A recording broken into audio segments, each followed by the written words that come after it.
My first involvement with the pharmaceutical industry was as a pharmaceutical sales rep for Merck back when Vioxx was on the market.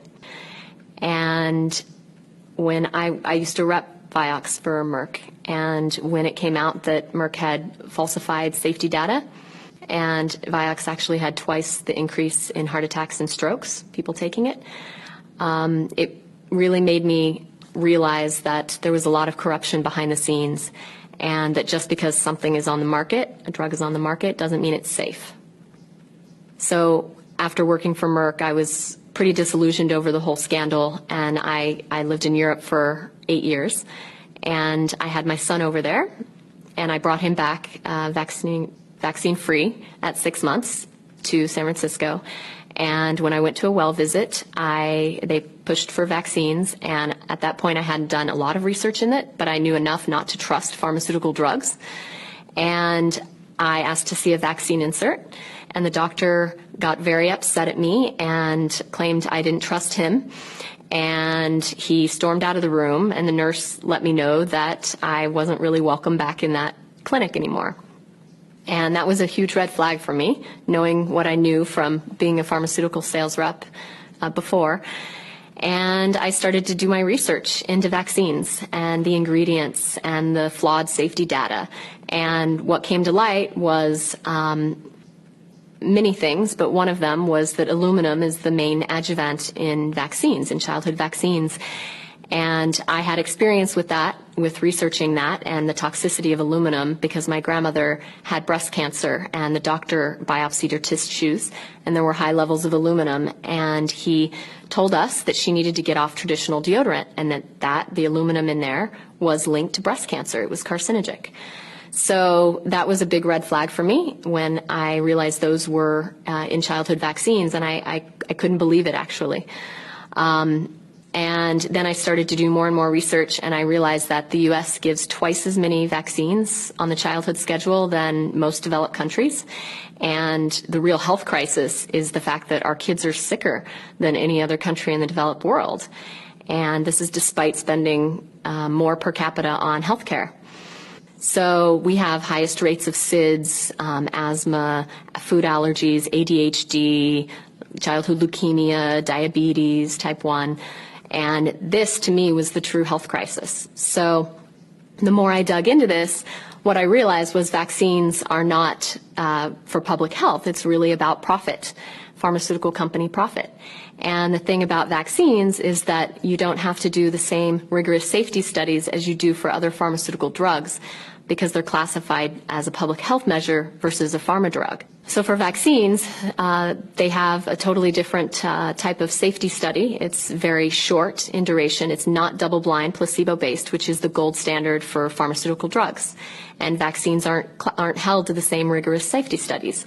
So if you look into them, it's very easy to manipulate the data and present that as something that's safe. But if you really look into the studies and look into the toxicity of the adjuvants and the additives, you realize that the safety studies are not proving safety at all.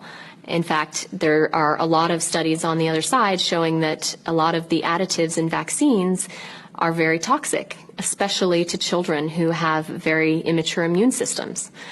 So as I dug more into the safety studies and saw how flawed they were, it really raised a red flag for me. And my son is now 4.5, and he's vaccine-free.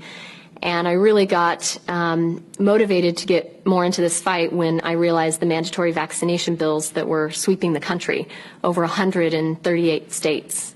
And it's clear to me that it's definitely about profit over public health. And one of the things that I know is that a lot of pharmaceutical companies have lost blockbuster drugs. They've lost their patent recently in the last few years. So they're looking to make up their profit. And vaccines, because they have less safety studies, less rigorous, so therefore a lot less expensive to do and a lot less hurdles to get onto the market, coupled with the fact that pharmaceutical companies don't have any liability for vaccines. In fact, the only product in the U.S. that has no liability. So you cannot sue them if there's injury or death. So you put those two things together, and what you have is vaccines as a pharmaceutical drug with the highest profit margin available. And if you make those mandatory and you keep increasing the schedule, it's basically using our children to profit off of.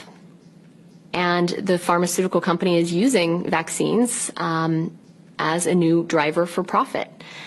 And this is really what's behind the mandatory vaccination bills. So one of the things that I'm often asked is, why do we not hear about this if, this is true? And one of the things that I've found out in my research is that the U.S. is one of only 2 countries in the world that allow pharmaceutical companies to advertise directly to consumers.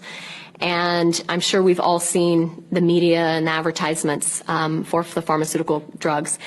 And what happens there is that it allows pharmaceutical companies to basically dictate what is shown to the media. Because when you give the media 30 to 40% of their advertising dollars, you basically control what they say.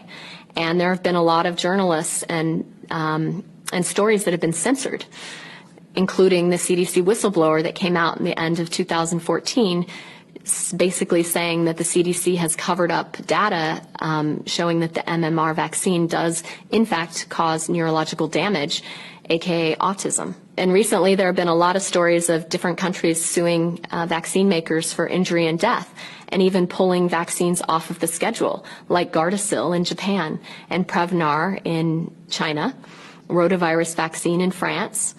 And Spain has a lawsuit against Merck for Gardasil as well. Pharmaceutical companies spend $18 billion annually marketing directly to consumers, so through mainstream media. Yet they spend 6 times that marketing to doctors through health insurance plans, through educational conferences, through materials, through studies that are published in medical journals, all of these types of things. And what it really comes down to is that we have vaccines that have no liability for the manufacturers, very little safety data to say that they are safe and effective, and we have a lot of marketing going out there. So we have a very broken system. Our vaccine system in the U.S. is broken. And we cannot mandate something when there are so many unanswered questions and so many things that are going on behind the scenes that people aren't aware of, including vaccine ingredients. Like when the pediatrician didn't want to show me the vaccine insert, well, there's good reason for that. There's aluminum, formaldehyde, fetal cells, animal cells. There are a lot of things in there that other countries, A, ban from being ingested, and therefore have vaccines that don't include these ingredients, and B, have unknown consequences that we have no data on right now. And so it's basically playing Russian roulette with our children. And, pharma is saying, oh, it's all about public health and public safety. And I'm saying, hey, why don't we have more data on what this really will do, long-term studies on what this is doing inside of our bodies and to our children? Because right now we have the sickest children in the developed world. Something is going on here. It's probably not just vaccines. It's a chemical cocktail of pesticides and pollutants in our water and air.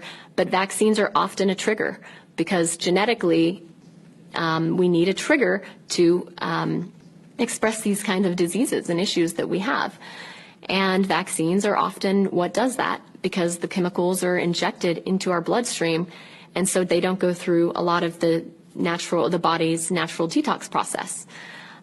They go straight to the brain through past the blood-brain barrier.